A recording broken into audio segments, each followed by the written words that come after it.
नमस्कार, मैं हूं योगेश राणा। भारतीय जनता पार्टी ने उत्तराखंड में भाजपा की नई टीम की घोषणा कर दी है।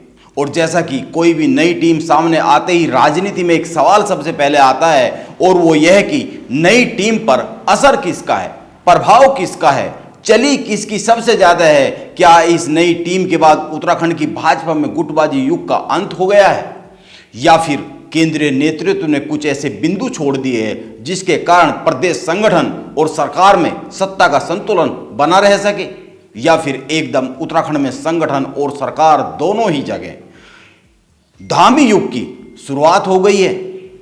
इसके उत्तर से पहले केवल एक बात को समझ लिया जाए। भाजपा के केंद्रीय नेतृत्व ने 29 जुलाई को भाजपा के नए प्रदेश अध्यक्ष महेंद्र भट्ट के नाम की घोषणा की और इसके एक माह के भीतर भीतर महेंद्र भट्ट की नई टीम की घोषणा कर दी गई। और नई टीम वाकई में नई है। इसमें पुरानी टीम के तीनों महामंत्रियों, 7 उपाध्यक्षों और 7 मंत्रियों को हटा दिया गया, अपने पद से हटा दिया गया और इन पदों पर नए लोगों को जिम्मेदारी दी गई है। हालांकि प्रदेश महामंत्री कुलदीप कुमार को उपाध्यक्ष बनाया गया है, लेकिन यह भी सब जानते हैं कि प्रदेश उपाध्यक्ष का पद भाजपा के संगठन में बहुत महत्वपूर्ण रोल निभाता नहीं है। हाँ, यह कहा जा सकता है कि वो मेन स्ट्रीम में खुद को रखने में कामयाब रहे हैं। इस तरह से नई टीम का पहला ही संदेश यह है कि नए मुख्यमंत्री, नए प्रदेश अध्यक्ष और प्रदेश संगठन की मुख्य बॉडी से पुराने धुरंधरों की छुट्टी, कार्यकारिणी से पुराने धुरंधरों की छुट्टी। इसीलिए साफ सा संदेश है कि पुष्कर सिंह धामी और महेंद्र भट्ट का नए दौर की उत्तराखंड भाजपा की नई राजनीति में पूरी तरीके से रास्ता साफ हो गया है। कई लोग इस पर बहस कर सकते हैं, इस पर कई सारे सवाल उठा सकते हैं कि रास्ता साफ हो गया नहीं हो गया है। मेरी बात को बढ़ा चढ़ाकर कही गई बात कही जा सकती है, लेकिन मैं अपनी बात के समर्थन में केवल 2 ही बातें कहता हूं, यही पर्याप्त हो सकती है। पहली बात, पहले मदन कौशिक और अब प्रदेश महामंत्री राजू भंडारी को संगठन से बाहर बैठा दिया गया है। और दूसरी बात, अभी 4-6 दिन पहले उत्तराखंड में एक अफवाह बहुत तेजी से फैली थी और वो यह है कि त्रिवेंद्र सिंह रावत कोई बड़ा खेल कर सकते हैं। भाजपा के 20 विधायक उनके संपर्क में हैं, साथ में हैं। हालांकि मैंने कहा कि यह अफवाह थी और त्रिवेंद्र सिंह रावत ने खुद कहा कि वो इस अफवाह से बहुत ही ज़्यादा आहत है और उन्होंने इसे साजिश करार दिया था।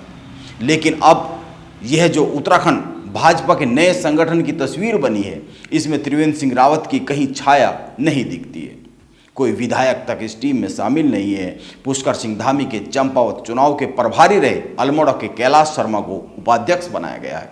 और भी कई सारी बातें ऐसी है जो साफ साफ बताती है, साफ साफ दिखाती है कि भाजपा का केंद्रीय नेतृत्व उत्तराखंड में फिलहाल तो एक ही लकीर खींचकर उसी को आगे बढ़ाने का मन रखता है।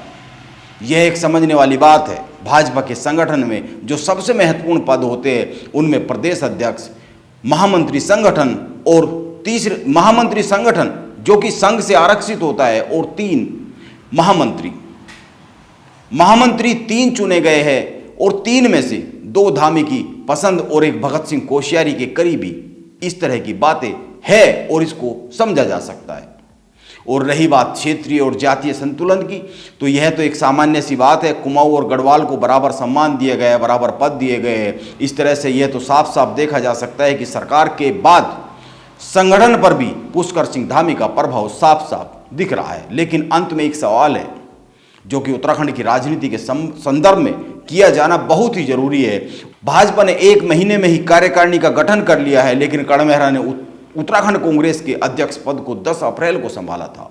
इस हिसाब से करीब 5 माह का समय गुजर गया है, 4.5 माह से ज़्यादा हो गए हैं। लेकिन कड़मेहरा का कहना है कि जल्द घोषणा की जाएगी। वो 15 सितंबर का समय दे रहे हैं। इस तरह से दोनों बातों से साफ समझा जा सकता है कि कांग्रेस देश के अन्य हिस्सों के साथ साथ उत्तराखंड में भी तेजी से घोर चिंता की ओर जाती हुई दिख रही है। क्योंकि बगैर संगठन कैसे लड़ा जा सकता है, बगैर टीम कैसे लड़ा जा सकता है, बगैर संगठन बगैर टीम के कैसे कार्यकर्ताओं को तैयार किया जा सकता है, कैसे उनमें साहस जोश भरा जा सकता है, यह तो कड़मेहरा ही समझ सकते हैं। नमस्कार, आप बने रहे मेरे साथ।